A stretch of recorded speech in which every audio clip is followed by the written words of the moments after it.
edition of Operations Third Wednesday Parent Resource Chat. As you know, I'm Bettina Campbell, and I am the Social Service Coordinator, as well as a Medicaid CHIP assister for Oak Hill Regional Community Development Corporation, which is the parent company for Healthy Kids Mississippi. I'll be your moderator again today. We also have with us Lottie Miner, who serves as the project director for Oak Hill Regional Community Development Corporation, and Mr. Thomas Robertson, our metrics and technology director, who's with us today helping with technology. We recognize our board chair, Jennifer Garrett, and our executive director, Dr. Michael O. Miner. In addition to the Zoomcast, we will be restreaming today's webinar on Oak Hill Regional Community Development Corporation's Healthy Kids Mississippi Facebook pages. Feel free to join us on your social media and to share your social media pages. During the month of October, one of the awarenesses that we highlight is World Bullying Prevention Month. According to the CDC, about 1 in 5 high school students reported being bullied on school property, and more than 1 in 6 high school students reported being bullied electronically last year. Additionally, roughly 4 in 10 Americans have experienced online harassment, according to the Pew Research Center. Well, today we have invited a special guest, and he's very special to me, and his name is Special Agent Marcus Watson, and he's going to share with us how we can either prevent or reduce bullying and that has such a negative consequence on our children and ourselves. So welcome, Special Agent Watson. Can't hear you, sir. Good morning, thank you. As you know, what we do here before we actually get into the meat of our conversation, I share something with you about this awesome young man. And so I wanted you to know that Special Marcus Watson is a special agent in charge of the Nashville field encompassing the states of Tennessee and Alabama. Immediately preceding this assignment, he served as the Deputy Assistant Director, or DAD, for the field operations of the Bureau of Alcohol, Tobacco, Firearms, and Explosives, better known to us as ATF, East Region. In this assignment, DAD Watson was responsible for all ATF law enforcement regulatory functions for 15 states and the District of Columbia, including New York, Atlanta, Baltimore, Washington, and DC. Now, I use the term ATF when a lot of us, we hear it and when we look at the news and stuff, but we don't actually really know a lot about the inner workings of it. So I'm not going to get into those weeds, but I am going to tell you a little bit about who and what the ATF is. And it's a key law enforcement agency within the United States Department of Justice. ATF responsibilities include investigating and prevention of federal offenses involving the unlawful use of manufacturing and possession of firearms and explosives, acts of arson and bombing, and illegal trafficking of alcohol, tobacco products. The ATF also regulates via licensing the sale and possession and transportation of firearms, ammunition, and explosives in interstate commerce. Many of ATF's activities are carried out in conjunction with task force made up of the state and local law enforcement officers, such as Project Safe Neighborhoods. Additionally, Special Agent Watson served as the Chief of Special Operations Division in Bureau Headquarters and as the Assistant Special Agent in charge of the Detroit Field Division. In the preceding years, he has held several positions within the Bureau at ATF's headquarters, including Deputy Chief Security and Emergency Programs Division, and as the Special Agent assigned to the Internal Affairs. In 2011, SAC Watson was selected as the resident in charge of the Memphis field office. During this assignment, Watson was instrumental in the formulation of the highly regarded multi-agency gang unit, which is comprised of local, state, and federal law enforcement agencies that specifically target the worst of the worst. Special Agent Watson began his law enforcement career in 1997 with the city of Benton Harbor, and that's in Michigan. as a cross-trained public safety officer, ultimately becoming the director of public safety. He began his career with ATF in 2002 as a special agent in the Grand Rapids, Michigan field office. As a native of Benton Harbor, Michigan, Mr. Watson received his BS degree in public administration from Grand Valley State University, where he's proudly initiated as a member of the Kappa Alpha Psi Fraternity Incorporated. In addition to all of that, you can see that he's very well acquainted with the subject that he's going to talk to us today about. But also, I just want to say he is my adopted son. So welcome, Special Agent Watson. Hey, good morning. Thank you for having me, and thank you for that kind introduction. So what I want to do before we get into it is encourage you to please share this webinar on your social media platforms. And I want you to make sure that you have your pencil and your paper so that you can write down questions as we go, because we will save time as usual for you to ask your questions. So let's talk. And I want to start by asking you, since we're talking about bullying, what is bullying? Well, bullying generally is like an unwanted aggressive form of behavior, usually involves some perceived power imbalance. Oftentimes it's kids can be some of the cruelest, meanest people toward each other. And a lot of times it's just derived from insecurities or frustration that they don't have something that someone else has. And it turns into a repeated form of teasing or pushing or prodding or name calling. And it can escalate all the way up to physical violence. Okay, thank you so much. And where and when does bullying happen? Generally, it can happen anywhere, but primarily in a school, before school, after school, lunchtime, via text. Today's kids are much different than when we were in school. Technology is integrated, bullying at almost all levels of a kid's day-to-day interaction. And with social media, message boards, direct messaging, a kid can be harassed and bullied almost anywhere throughout their day. So we can see that it could be quite an extensive problem. So what is Absolutely. So what is the most common places where cyberbullying occurs? The dreaded social media, Facebook, Instagram, Snapchat, TikTok, again, text messaging, direct messaging. It's just the technology pieces allow people, we call them keyboard gangsters in the government, where people can get behind the keyboard and send these threatening messages, harassing messages. And then you get a little bit older, kids use intimate conversations, intimate photos of each other to harass, to threaten, to bully, to intimidate others to do things that they would normally want to do. Oftentimes, it can lead to a physical confrontation, and sadly, it can also pivot into suicide or self-harm. Wow. So it really is a serious problem. I remember when my children were growing up, as an instance of what I consider bullying occurred, and how the bullier's parents seemed to think that they brush it off as just kids' mess. Is that a lot of what's still happening today? Yeah, I think that's part of the perspective. Kids are going to be kids, or boys will be boys, or kids are just, and I think unfortunately, some parents try to minimize or mitigate their child's aggressive behavior, not realizing that it's having a harmful impact on the person that's being perpetrated against. You have to be engaged and really know who your child is.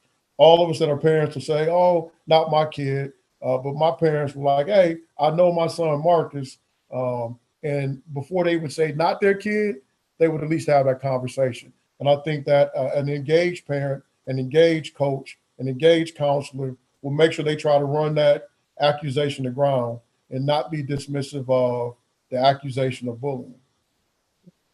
I really appreciate that information there. So what are some of the signs that a child is being bullied or being cyberbullied? I think some of the easier warning signs are change in behavior. A normally outgoing kid becomes an introverted kid. change in social media pages, consumption with the phone, constant back and forth, sneaking on the phone at night, sending text messages, always trying to explain something away. I think that the young person's behavior will exhibit what's going on with them, and the parents got to be engaged. A person that's a coach should see changes in behavior. Counselors, teachers, even other family members, big brother, big sister, should know that change in behavior is related to something and try to drill down on what that exactly is. So if a child is being bullied, or if they're sharing this information with the parent and the parent feels that the child is being bullied, what are some of the things that they can do in order to be able to relieve the child mind and protect their child from what's going on? I think the first thing that they should do is have an age appropriate conversation with the child to determine what exactly is being said. They also should have an ongoing relationship with the school counselors, the school guidance counselors, and if need be, getting that child some independent therapy or counseling to work through whatever issues there may be. Some things you just can't change. I've seen children who were one of one, a minority in a school that, they allowed the racial slurs, the taunting to drive them to become a very different person, a very introverted person. And ultimately that person ended up in the back of my government car going to federal prison for possessing a firearm to defend himself. And it spiraled from being a child who was bullied. So it's really, I'm listening to you, and some of it scares me because it's so easy sometimes because parents are busy, they having to do, especially if a single parent may having to do 2 or 3 jobs to keep the food on the table and to keep shelter over their children's heads, and they might miss this. And what I'm hearing you say is that childhood bullying could lead to lifelong issues. And so it's better if we could stop that bullying while they're a child. Part of my curiosity as an individual is I'm probably a social scientist at heart, but I'm also a law enforcement officer. So I oftentimes, years ago when I got a chance to be a real policeman, I would ask people, what are you doing in the back of a federal agent's car? How did you end up here? And the connection between, hey, I was, street term, living in the mud. I was tired of being picked on. I was tired of being bullied. I needed to protect my little brother, protect myself. We didn't want to be mistreated. We didn't want to be picked on. And the thought was, I got to defend myself. I'll get a gun. And by the time they get in the back of a federal agent's car, so many things have gone wrong to fail that child, from parent to society to community to church to school, you name it, where there should have been safeguards in place. All those things were misses. And that kid ends up labeled a thug. In reality, it was just a broken home situation. And that young man, young woman needed some help. So what are some of the other causes of bullying and ways that we can help prevent it before it gets to that point where you're talking about? I think that you mentioned single parents, and unfortunately in the African-American community, there are a lot of single parents, right? Not only us, but throughout most of our families, we all know people who have had a single parent situation where mom or dad have to work multiple jobs, and there may not be a perceived ability to have an authentic, open, honest dialogue with the parent. I think that's absolutely key. I think in school, preaching at the youngest age that you can, self-awareness, self-confidence, recognizing that there's differences among people, but differences don't necessarily make us bad. Some people have light skin, some people have dark skin, some people have long hair, some people have short hair. I think that positive endeavors like Kappa League, Ivy teams, Dell teams, to give some of that sense of self in young men and young women is critical. Being part of a sport team where you realize group dynamics. Somebody's faster, somebody's stronger. Everybody gets a turn eventually. I think all the things we can do in a positive way to engage and interface with the young people, not just as a parent, but as a community. And it takes the entire village to try to save that one person who needs help. So I think all those things collectively are the key points in trying to make a difference in a young person's life, where that one conversation, that one positive mentor can make a huge difference. Oh, I agree, and I think that is very insightful, and I'm just concerned that with all of, as you say, society, with where we are right now, and all of the rhetoric that's going back and forth between the adults, that we miss the child in the process, and then we do see them on the other end of a gun, trying to protect themselves. And so, when do you suggest that parents sit down with their children and have a conversation with them about what bullying is and what bullying isn't, and how to proceed in a situation like that? I had the conversation with my daughter at 5. I think that was an age appropriate conversation that helped her understand that people are different, and making fun of someone that is different is inappropriate. It's not funny. It's not the butt of the joke. There's one thing to be a kid. I don't get me wrong, because kids are going to be kids. They're going to find their way. They're going to work through emotions. They're going to work through some of those intellectual stepping stones to how to be composed, to how to conduct yourself when you see someone different. But I started with my kid at 5, and I think that was an age appropriate conversation. If we don't hit these kids at a very young age, society has a way of a 13-year-old growing up in my time and a 13-year-old now is very different individual. An 18-year-old young man in my time and an 18-year-old now, very different. There was an encounter I had when I worked in Benton Harbor. A young man was pointing a gun at another kid. I just happened to come around the corner, and by law, I would have been justified in discharging my firearm. But thank God I didn't have to do that. I was able to de-escalate that situation. And when I had a conversation with the 2 young men, the disagreement was over some money, $5. But the most concerning part was the young man who had the gun said, "Hey man, I don't expect to live to 18. I don't care if I see tomorrow. I'm out here trying to survive every day." And it took me back on my heels, because I'm thinking, how do you reach that young man that has reduced his thought process to mere survival, day to day, mere survival? He didn't care about birthdays or any of those other things. It was mere survival. And that really let me know that by 13, maybe it's a little too late.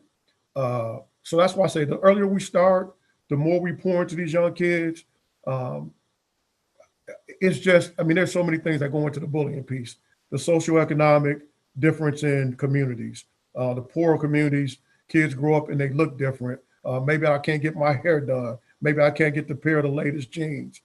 Maybe I don't have the nicest clothes.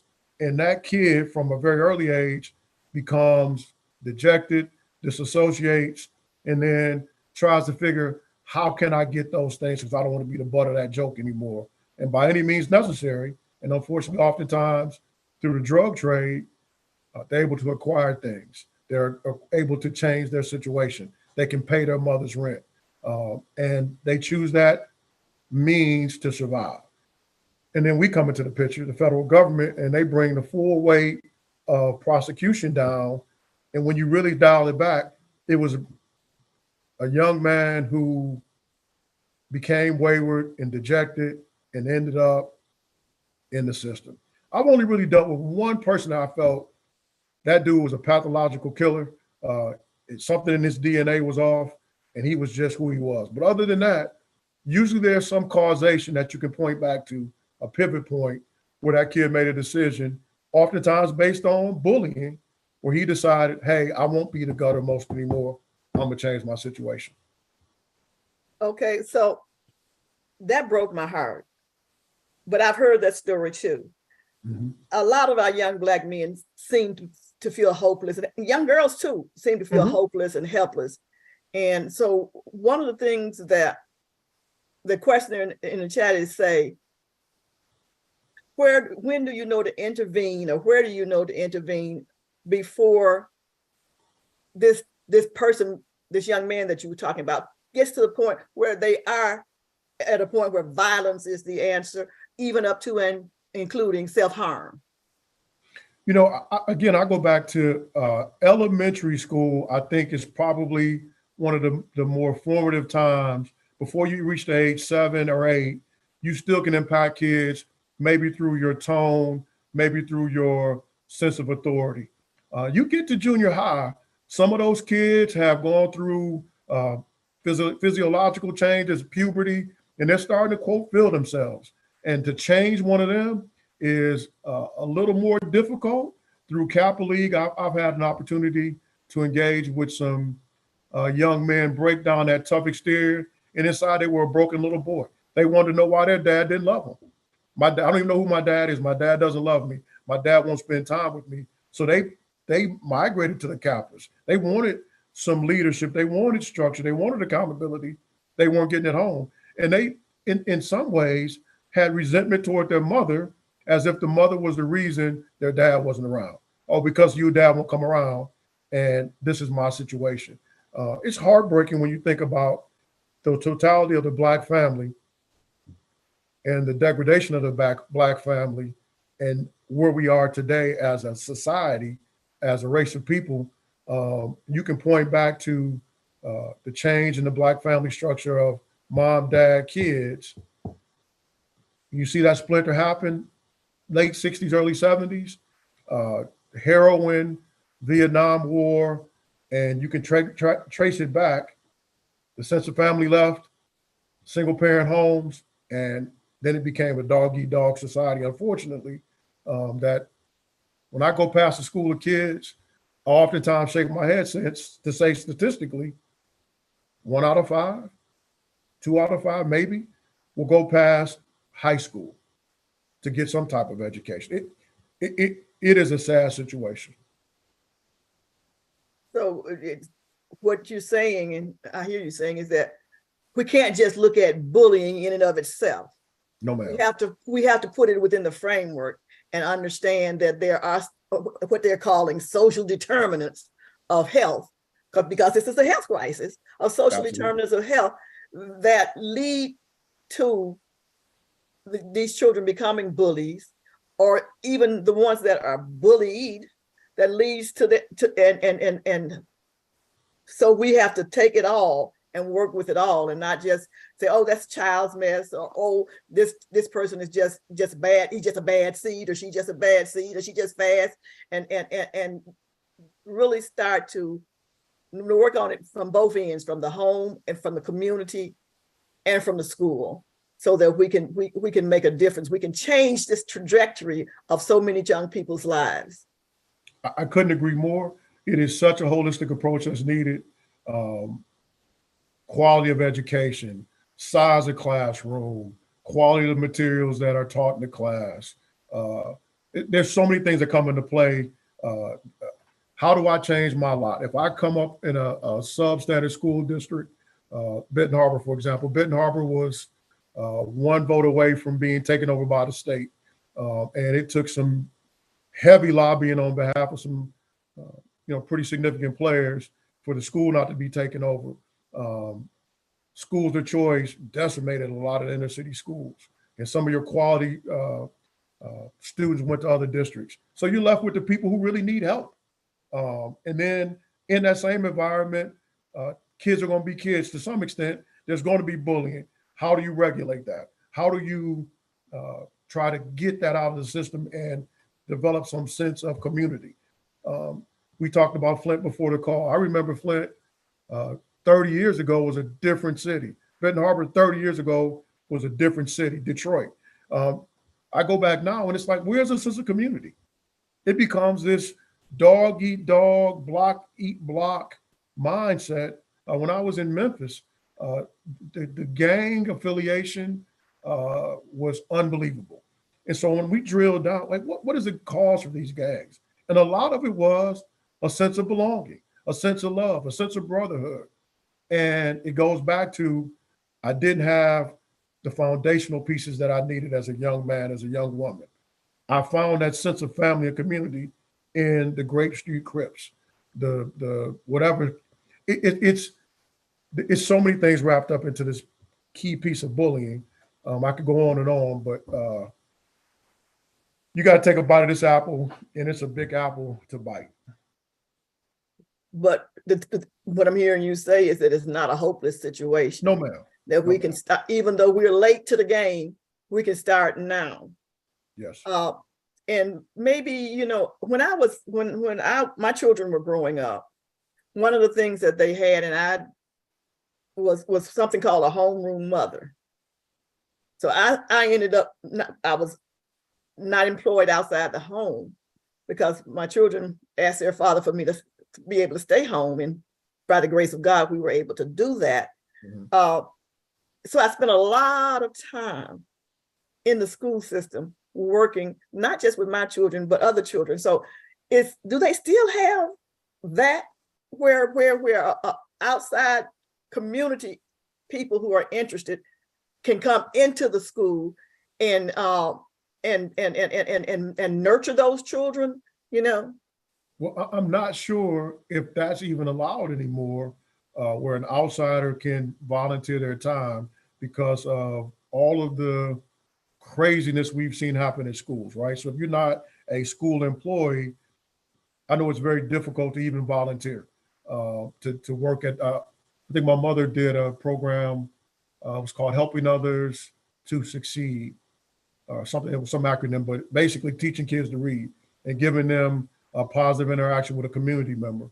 And that program in Benton Harbor got shut down because someone complained that, hey, you have outsiders interacting with my kid that I don't approve of. So I don't know if that happens, but I will give you a short story. A good friend of mine was coaching Benton Harbor High School, and they had the #1 team in the state. And I said, well, Ramsey, what is your biggest challenge? And he said, man, it's not coaching the kids. When I get them on the squared circle, we're fine. The problem is after class, after practice, having to be their dad, having to be their uncle, having to talk to them about what to wear, hygiene, basic things that you would assume they get at home. But unfortunately, they didn't have a father figure or a big brother. So he played coach, he played mentor, he played dad in some situations. And again, that goes back to the family structure. But by the time they get into high school, it's tough to change that behavior. So we start 5, 6, 7, even pre-K, about how to interact with others, how to talk to people, how to be kind to others, and not be the mean mug or the angry look. It's okay to be clean shaven or decent and friendly. You don't have to look like what you think you should. You don't always have to be, quote, a thug. It's okay to be you. And I think kids struggle with that. And what going back to this bullying thing is that one of the reasons why they struggle with it? Because when they are trying to be them, they are trying to be kind, they are trying to be thoughtful and helpful to their peers, they're seen as weak, weird, and they get picked on because that's not normalized in some people's homes. Some good morning is not always the kind word. When I watched the movie Precious, it broke my heart, but I seen that movie, not in the movie, way too many times where there was no kind words exchanged. It was survival. And to be called anything other than the N word or an MF was, a great day. So even just positive reinforcement with a good morning, I love you, son, I love you, daughter, have a great day. A lot of those kids come out 3 strikes behind just from a social standpoint, how to interact with people. And then they become, unfortunately, the bullies. Bully people, bully others. So let's shift just a minute from the face-to-face physical kind of bullying and talk about how we can, as parents, monitor what's going on in our kids' cyber world, because we know a lot of people, especially if they're somewhat timid or what we call introverted, and they don't have a lot of social skills. So they resort to putting a physical barrier between them and the people by being on internet. How can we monitor? How can we help those young people? Well, listen, I'm a parent of a 17-year-old young lady who she was homecoming queen, so she was somewhat popular, but she also knows there are no locked phones, there are no accounts that dad can't look at when dad wants to, no locked doors. I have no problem with the parent being engaged in a way to let their kids know that they're not going to tolerate these online bullying chat rooms, chat groups. So don't be afraid to look under the rug, if you will. Look at their phones, tell them to unlock the phones, look through the phones, see who they're texting, see what they text, and see what's texted to them. Now, we talked earlier about uh, the kids are great at coming up with alternative profiles. You search Marcus Watson, oh, dad, I don't have a profile. But if you search Marcus Watson's nickname or other name, you find out that Marcus has a very active social media account profile. So you got to be engaged. If you don't know, ask a young person, ask a young nephew or niece, hey, what's the latest thing? If it's Snapchat, if it's TikTok, if it's texting, if it's direct messaging, message boards, you have to find out what your kid's into. You have no choice. So it's not considered eavesdropping or being nosy Now, or if you pay the bills, disrespectful as a parent for you to take that piece of equipment that you're paying for, right, and going through it to see what your child is doing. if I pay the bills as a father, and the most humbling thing I've ever done is be a father of a young lady. It has probably been the most challenging experience in my professional life. I can lock folk up all day. I can deal with congressional inquiries, but dealing with my 17-year-old daughter, who is intelligent, articulate, and is the best of us and the worst of us, right? But if I pay the bill, daddy's going to look. And I encourage any parent or anybody that's responsible, do not be afraid to look. Don't consider it an invasion of privacy. Don't consider it, oh, I'm not setting boundaries. If you pay that bill and you've got concerns, look. And also along with that, Marcus, we talked a little while back about your child. So if the school calls you, or if someone knocks on your door and says, I need to talk to you about your child is bullying my child, then we shouldn't close a blind eye and get all upset and all angry and say, my child wouldn't do that. This is da. Because a lot of us parents don't want to accept that responsibility that our child will do something so inhuman oftentimes. The time then is to have a conversation with your child. And how should that conversation go? Listen, I think that you have to be. My dad was a policeman, and my mother was one of 9. So I grew up in a household where there was some straight shooting conversations. Although we know our children, kids are crafty, kids are creative, kids in particular now are so technologically savvy that they can open up, oh, dad, look, no, it's nothing on my phone. But you got to know your kid. And my father was like a human lie detector. And my daughter tells me I have the same skill. I can ask her in a certain way, and she already knows, man, I think dad knows I probably need to own this and beg for grace versus trying to play the game, because he's not going to rest until he knows for sure. And listen, I know everybody's not gifted with that, but I do believe that you have to have honest conversations with your kids and explain to them, even if you didn't say it to a person, if you typed it, if you were on a group chat, you're just as culpable.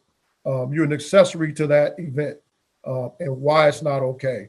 And why, even though you think you're anonymous, nothing is ever going on the internet. If you typed it through one of these iPhones or an Android phone or through a computer, it never goes away. I don't care if you erase the hard drive, it is there. During my time in internal affairs, I found that out specifically, like it doesn't disappear. But I would hope that you know your child well enough in that conversation that you should know if you should go a little bit further or if you can accept their explanation as fact. You're giving us a lot to think about, and the conversation is really good, but I feel like I'm hogging the whole show. So what I'm going to do now is, again, remind you to please share this with your friends on social media. But also, I'm going to say that we're going to open up the mics. And also, if there's any questions coming in from social media, we're going to try to answer some of those questions right now. Sure. So, Duke, are there any questions on social media that we should be addressing? I'm looking now.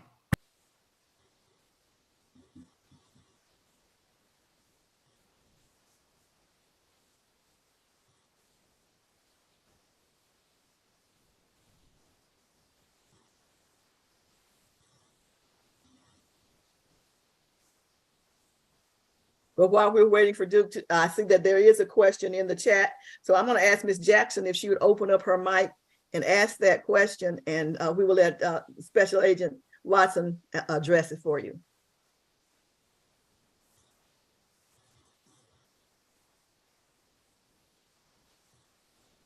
Can you hear me?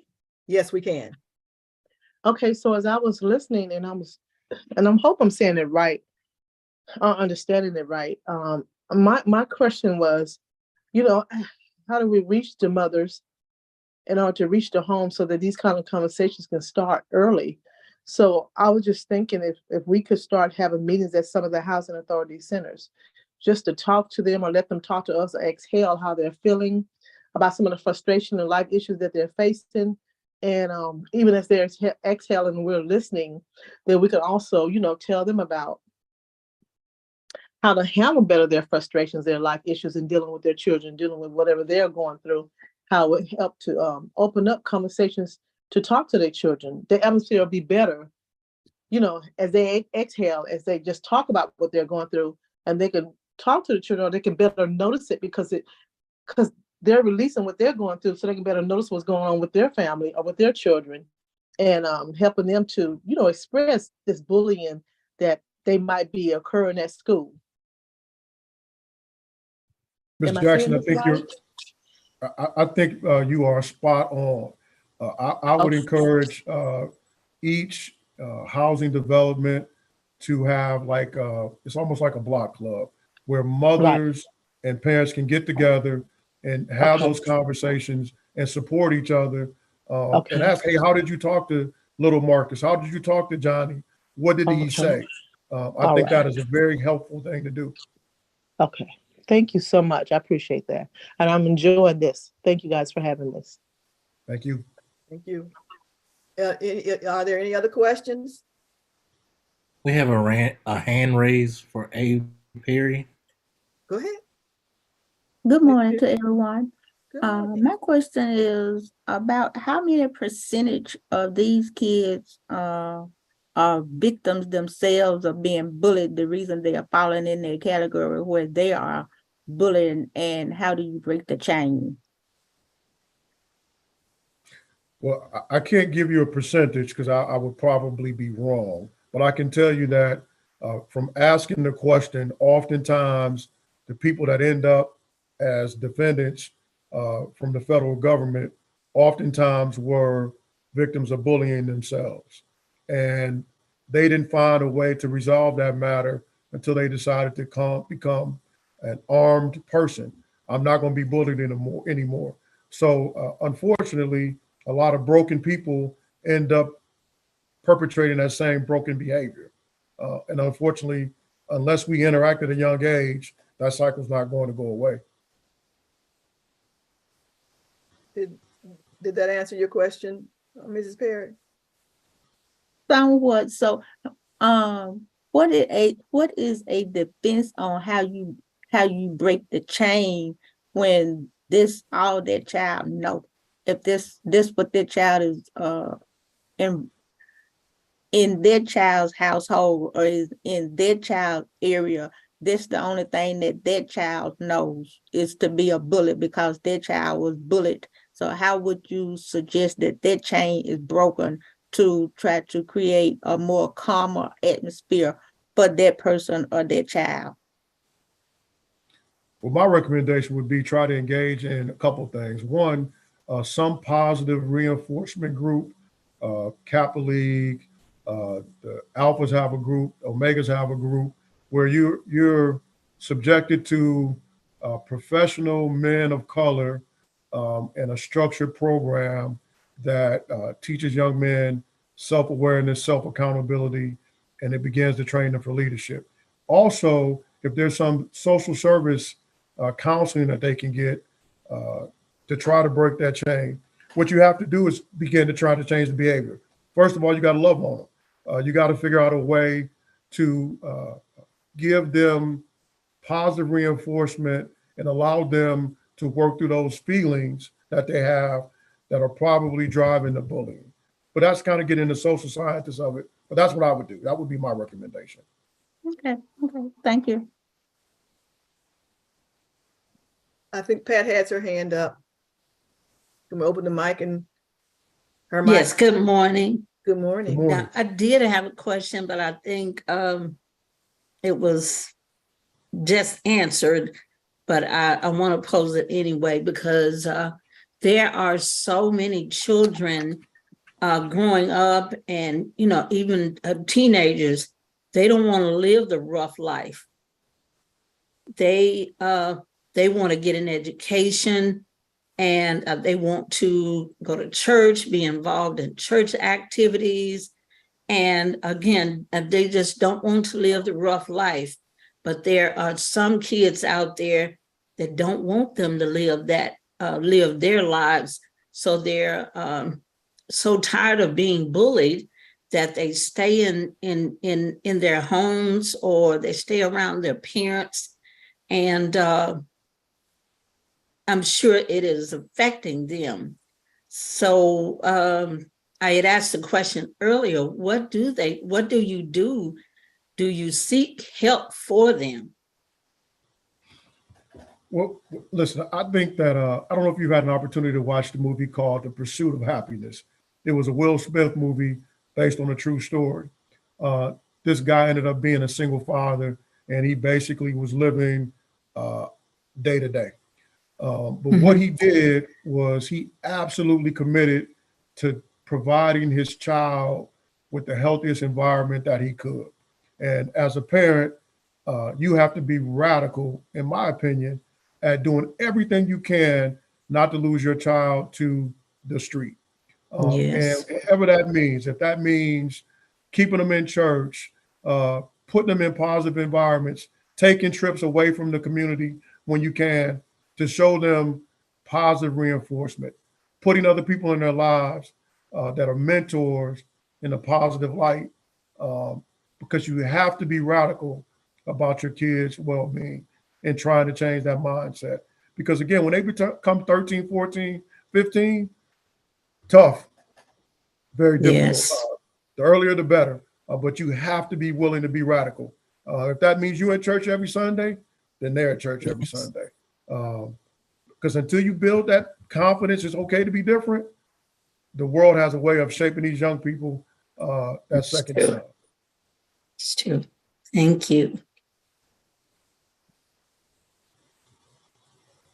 Unfortunately, a lot of parents feel like they wait too late because they don't want to be criticized as a parent. They feel like if they say something that they need help in some way, they feel like they're a failure, or they feel that the people around them will criticize them and say that they are a failure.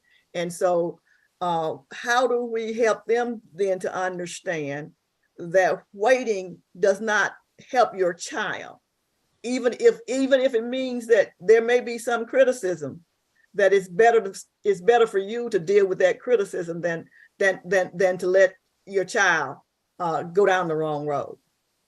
You know, I think I can only draw upon my unique experience.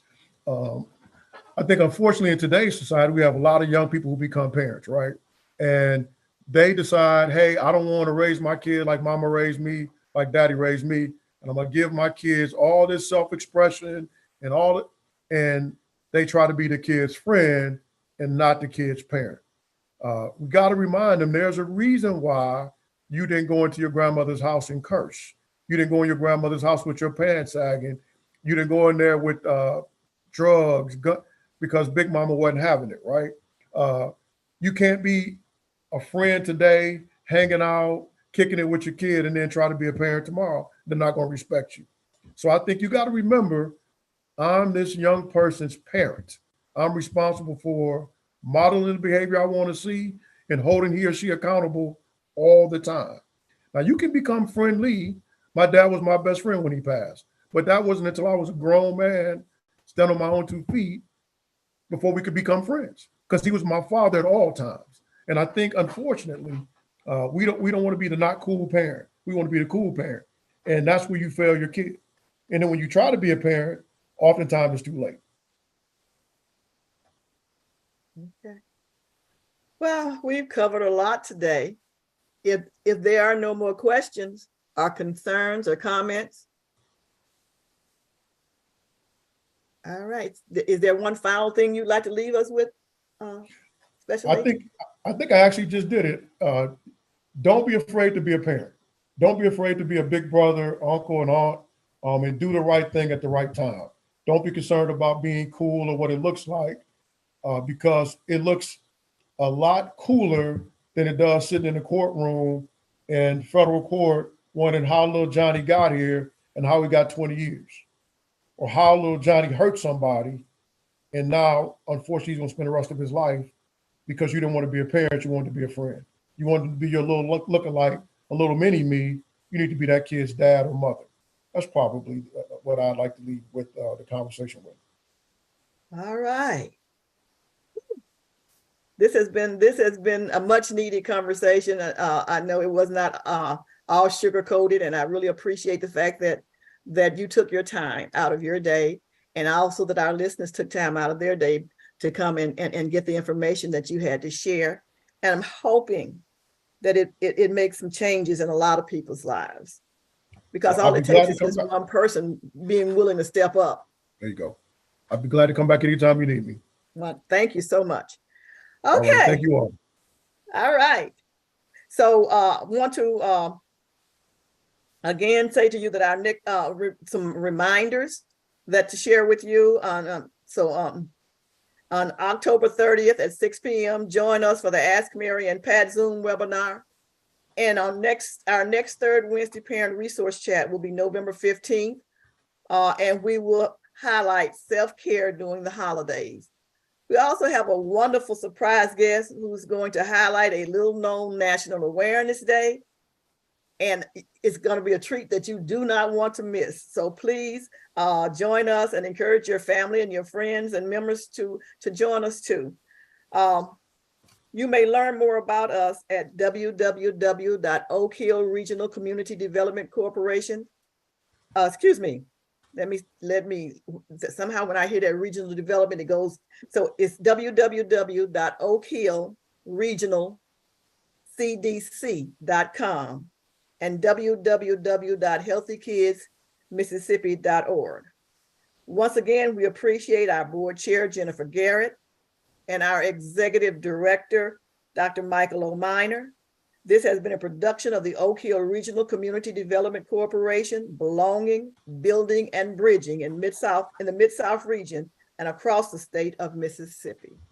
For those of you who are on our social media pages other than Zoom, thank you so very much for joining us today.